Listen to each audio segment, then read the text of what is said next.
Modern. আর কতদিন কেউ আমাদের হয়ে থাকবি, বোরকা আর চলে না, বুঝলি? বিসমিল্লাহির রহমানির রহিম। আসসালামু আলাইকুম। ওয়া আলাইকুমুস সালাম। কেমন আছো গো আনিসা আপা? ভালোই আছি। তা তুই এই হোব্বা জোব্বা পোশাক পরে ঘুরছিস, কি ব্যাপার? মানে তুমি কি বলতে চাও আমি বুঝলাম না।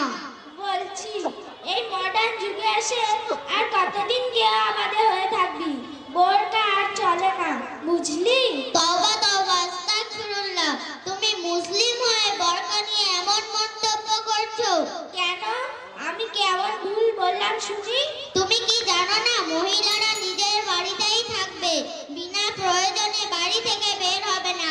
মহান আল্লাহ কোরআনে বলেন, হে নারী সকল, তোমরা বাড়ির ভিতর অবস্থান করো, মূর্খতার যুগের মতো নিজেদের প্রদর্শন করবে না। তুই আর কিছু জানিস নাকি এই বিষয়ে? বলতো দেখি। শোনো তবে, নবী করিম সাল্লাল্লাহু আলাইহি ওয়াসাল্লাম ইরশাদ করেছেন, মহিলাদের গোপন রাখা উচিত, কারণ মহিলারা যখন বাড়ি থেকে বের হয় তখন শয়তানরা তাদের দিকে কুদৃষ্টিতে দেখে। আচ্ছা, আমি তো বোরকা পরি না আর কোনো রকম পর্দাও করি না, তাহলে আমার কি হবে বলতো? কারণ আমাকে বাড়িতে কেউ পর্দার কথা বলে দেয়নি। শুনে রাখো, একজন বেপর্দা নারী 4 জন পুরুষকে জাহান্নামে নিয়ে যাবে। নাম্বার 1 নিজের পিতা, নাম্বার 2 বড় ভাই, নাম্বার 3 বিয়ের পর স্বামী এবং নাম্বার 4 বড় ছেলেকে। বলিস কি রে? আমার কারণে আমার পিতা, ভাই, স্বামী ও ছেলেকে জাহান্নামে যেতে হবে? আমি আর কখনো বোরকা বা পর্দা নিয়ে খারাপ মন্তব্য করব না। হ্যাঁ মা, পর্দা না করলে আমরাও জাহান্নামে যাব ও আমাদের পরিবারের লোকেরাও জাহান্নামের আগুনে জ্বলে পুড়ে কাঠ কয়লা হবে। আমি আর কখনো বোরকা বা পর্দা নিয়ে খারাপ মন্তব্য করব না এবং নিজে পর্দা করব আর আমার বন্ধুদেরকেও বলবো। হ্যাঁ মা, আমাদের এটা খেয়াল রাখতে হবে।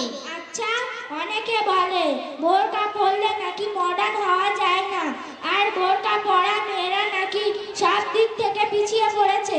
কখনোই তা নয়। বর্তমান সমাজে নারীরা পর্দা করে অনেক উন্নতি করেছে। তারা শিক্ষকতা করছে, গাড়ি চালাচ্ছে, ট্রেন চালাচ্ছে। আর ছোট পোশাক পরলে যদি মডার্ন হওয়া যায়, আদিম যুগের মানুষেরা গাছের ছাল পরে ঘুরতো, তারা তো বেশি মডার্ন। সত্যি, তুই আমার চোখ খুলে দিলি। আমরা আমাদের ছোট বোনেদেরকে এখন থেকে পর্দা করা শেখাবো, কারণ এখন থেকে না শেখালে লজ্জা শরম তৈরি হবে না। পরে বড় হয়ে হাফ প্যান্ট পরে ঘোরাঘুরি করবে। সবাই পর্দা করুন আর নিজ বাড়িতে পর্দার বিষয়ে বলুন। আল্লাহ আমাদের সবাইকে তৌফিক দান করুন। আমিন আমিন আমিন সুম্মা আমিন। মাশাআল্লাহ, খুবই সুন্দর মোকালামা পরিবেশন করে গেল দুটি ছাত্রী। আমরা তাদের জন্য দোয়া করব এবং আল্লাহ তাদের যেন মনের জায়েজ মনস্কামনা পূর্ণ করুক। এরপর আমি উর্দু বক্তৃতার জন্য রেহান গাজীকে আহ্বান জানাবো। সে আসবে আমাদের সম্মুখে উর্দু বক্তৃতা করে শোনাবে।